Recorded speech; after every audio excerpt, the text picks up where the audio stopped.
नोआ वीडियो पे नेले कान आपे जोतो बुहा मिश्रा को इन आर आले नोआ अल्फा और ओमेगा संवाद कोयजोंग टीम से खोज अडी रस्क सला तिहिना नोआ हुडी मचा वीडियो रें अतांग दाराम पे कना जोतो को जीसु मरांग जय मसीह की ईश्वर सराहाव हुयुक ताय महिमा हुयुक ताय एते अबु दो नोआ धरती तड़ाम टुंडंग रे तिहिन धबी लाड़ चाड़ का बुना और आया कथा को इमाबुन कना आया आत्मिक जोमा को इमाबुन कना जेमन उना आत्मिक जोमा होते ते अबुआ जीवन रे उनी दोय राज को और उनी दो नोआ धरती तड़ाम टुंडंग रे मोज से इदीबुन उनका ना उनिया पुंथा कना आदो तिहिन धबी नोआ अल्फा ओमेगा संवाद टीम रे आमेम जुड़ाव कना और आमा नेहर कोम दहो का आमा घरोंच रे नेहर कोम दहो का नोआ वीडियो होते तेन बडाई चुए बुन कना आपे लगी जाओ कि कोयजोंग हुयुक कना सिन निंदा कोयजोंग हुयुक कना उना इयते प्रभुआ होर अडी जमाड़ कते तहन तबुन पे उनिया होर रे चिलका नेमरोत मन कते चिलका उपास दहो कते उनिया होर रे तड़ाम हुयुआ उनका जमाड़ तहन तबुन पे जेमन ईश्वरा दया दो जाओ की तहन मोज पे नाम दड़िया और उनिया दुलड़ उका कान आपे लगी ओना जेमन हुयुक और आमा जीवन रे उकाटा आस कान ओना दो पूरा नोआ वीडियो जुदी पहिल दमेम नेलदा और बाम सब्सक्राइब का और ईश्वर कथा को आरहों बडाई सनाय में कना ईश्वर दुलड़ को आरहों बडाई सनाय में कना ईश्वर दो आम तीन भोर मा ओना को बडाई सनाय में कना तबे मा आम सब्सक्राइब का में और लाइक में शेयर में नोआ वीडियो पसना में जेमन ईश्वर आमे दयाम आरे गोड़ो आरे भोराम अदो तिहिना नोआ हुडी मचा वीडियो रे दिलाबुन बडाया प्रभु जीसु मसीह दो मिता में ईश्वर बाबा दो अबुआ तीन दो ईश्वर बाबा दो अबु चिलका नेले बन कना तिहिन तीन दो नोआ धरती तड़ाम टुंडंग रे मेद दा को जरोय कान अकुआ रुआ हासुते अकुआ दुख तकलीफ ते अकुआ मिमित कामकाज रे उका मुश्किल को हुयुक कान नोआ धरती रे आयमा रकम धाराते मेद दा को जरोय दा दु कते को तड़ाम दा मुश्किल आते जीवन को खेमाव दा उनकुआ जीवन लगी ची पुंथा कना ची मने जोंग कान तकया ची मने जोंग कान तया उनी ईश्वरा उना बाबत रे तेहिन उनी ईश्वर चीज ए मेंदा उनकान को लगी चीज मेना उना बाबत रे तेहिन पुष्टव तेम बटाया आदो जुदी आमा घरोंच रे जहाना के मुश्किल तकलीफ मेना खाज समस्या को मेना खाज चिंता भावना को मेना खाज उका दो सिन निदम हुदीस दा बांग चबा तिnya चिका चबा तिnya चिकाते चबा तिnya चिकाते इन दो नुआ को मुश्किल को दिन उंडुंग दाड़ेआ तबे ईश्वर ठे पतिय में नेहर में आम हो नोआ अल्फा ओमेगा संवाद टीम रे आमा नेहर कोम दोहो दाड़ेआ नोआ रेम रजिस्ट्रेशन दाड़ेआ और आम लगी जाओगी कोई जम हुआ और ईश्वर तो आमा विश्वास लिका उनी आया दयाते आमे उवार मिया अरे बंचाव मिया और आमे गड़ोमा आमे भोरमा तबे बांग बिलम कते दिला वीडियो लाहा से नेल में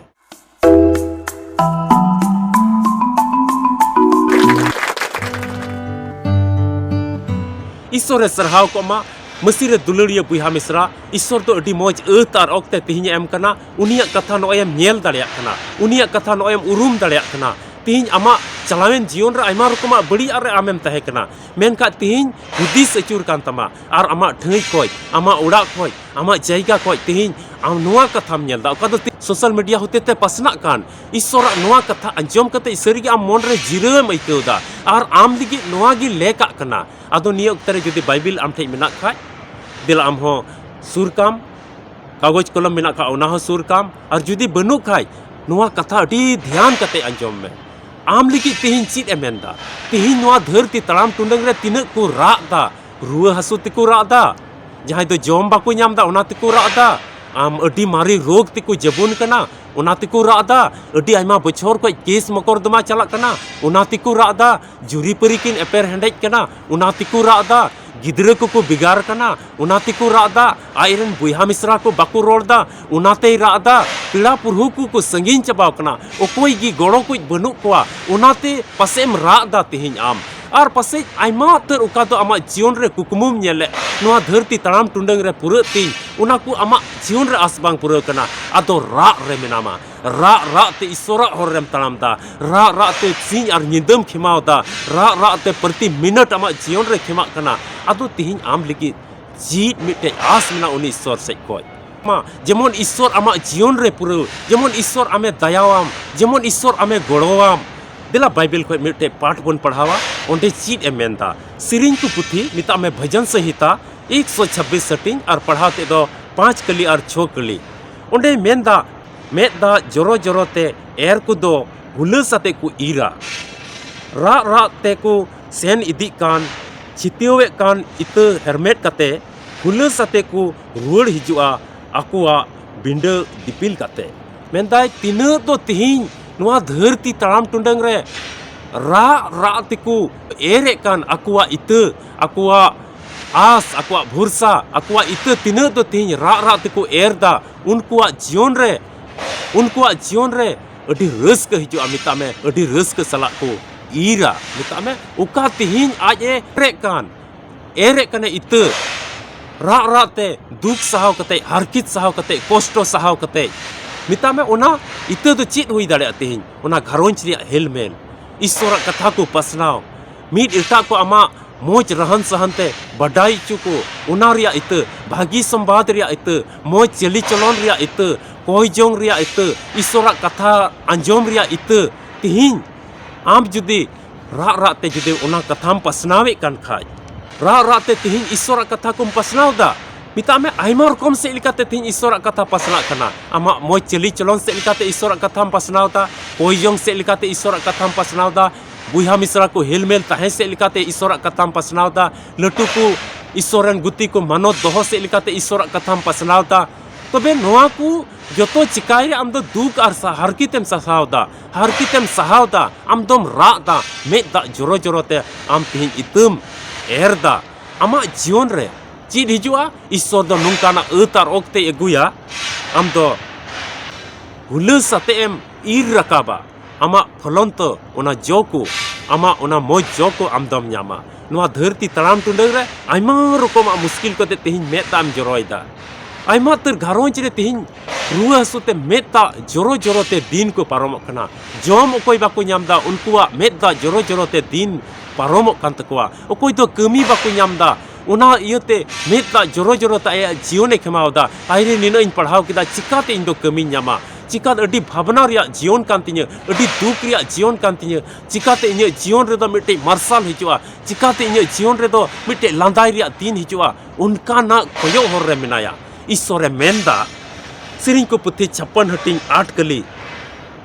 राजा दाऊद अडी आस कते मेंदा ईश्वर ठे मेंदा इnya असो तायो दालानेम लिखा अका तिnya मेंदा इnya असो तायो दालानेम लिखा अका तिnya इnya मेद दा दो आमा कुपी चुका रे दुल दोहो कतिंग में ईश्वर ठे नहरो कना ईश्वर बाबा उका दो तिहिं आमा होर रेन तड़ामे कान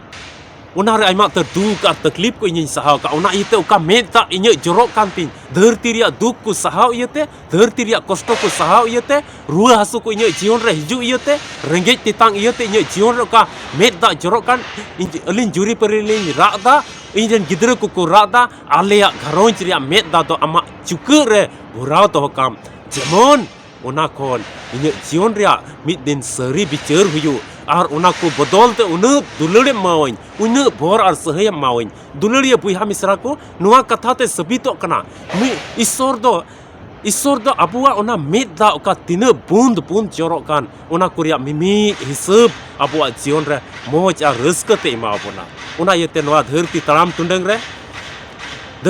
टुंडंग रे पासे आम हो आमा घरोंज रे आमा अतु उड़ा रे आमा जीवन रे आमा ओलो पढ़ा जीवन रे आमा कमी जीवन रे आमा नालहा जीवन रे आमा चासबास जीवन रे मेद ता जोरो कते तिहिं आम उना दो जीवनेम खेमावे तमा मेनका ईश्वर बाबा आमा जीवन रे मरांग पुंथाई दोहो का आम उका मेद दा आम जोरोय कान रोग बिघिन इयते केस मकरदमा इयते आयमा रकम हरखित ससित इयते हनी नई को रोड़े में कना उना इयते मेद दा को आमेम जोरोय दा मेनका आमा मिमित मेद दा रिया हिसाब मिना आबेन जुरी परी आयमा दिन खोय बेन रादा आयमा आमरेन गिद्र को आयमा दिन खोय को रादा अबे अपिया घरोंज दो आयमा दिन खोय दुख रे मिना पिया आर पे रादा अपया मिमित मेद दा रिया हिसाब किताब ईश्वर रे दोहोया आर नुंका गे बाइबल रे मेद दा बाबत रे आयमा तर कथा को बोन नाम किया जुदि हमते कागज कलम मेना खा ओनाम ऑल दोहो दाड़ेया उका दो ईश्वर बाबा उना आया कथा रे मेंदा मेद दा बाबत रे अड्डी दुलड़ मेना ताया मिमित हिसाब किताब ए दोहोया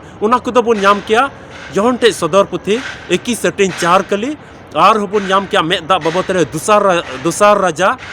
20:5 कली और इब्री को लगे पौल अपोस्तला चिट्ठी 5:7 कली लुक भागी संवाद 7:38 कली खो 47 कली हबी मिटे माजीव बुन यामे कना उना घटना रे प्रभु जीसु मसीह ठे चलाव कना Ar ayak jion re uni doi kei lida.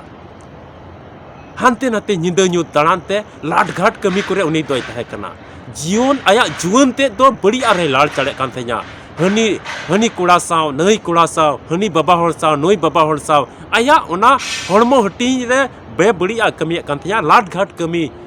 kan thenya uni to. Ar ona ko ayak jion re atkar kidai tin re indo noa doñ beri da. Kei sin chalak kana be beri in kami da. Jisu Masiwa jangate chalawna. Ar ayak meta e joroi da. Ar ona met da joro kate Prabhu Jisu Masiwa janggare nyuruk kana. Ar ana ayak up kute jot sapai da. No ononde ayak adi marang kei ko kastak kana. Jisu Masiwa te ona dulare nyal kita. Ar enle koi ona kei ko ike ke dia. Are mita dia ar alum keya.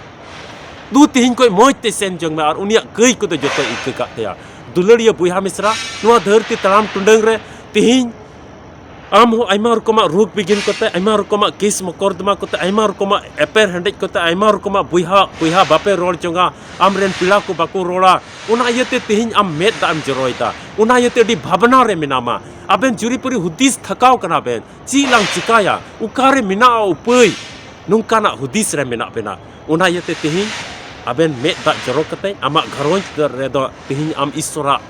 noa dularku se isora noa horre talam te ode atem raka ama met da nyer ka are hisab kita ba ama met da tene jorok kana una sai to bor dular emama ar bhor a sahi emama una yete tihin koi oka don tihin noa katham anjam da ar to alum bhabna unia horre jamaro me a jamar kate talam me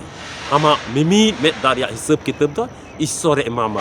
Chahe to ona to rog bigen kan, chahe to hor ku role kan, chahe to jom nyu bang kul kan, chahe to jaha likan age muskil kan. Ona ko ama jion khoi khati gi chaba. Enka isora hor re taram me.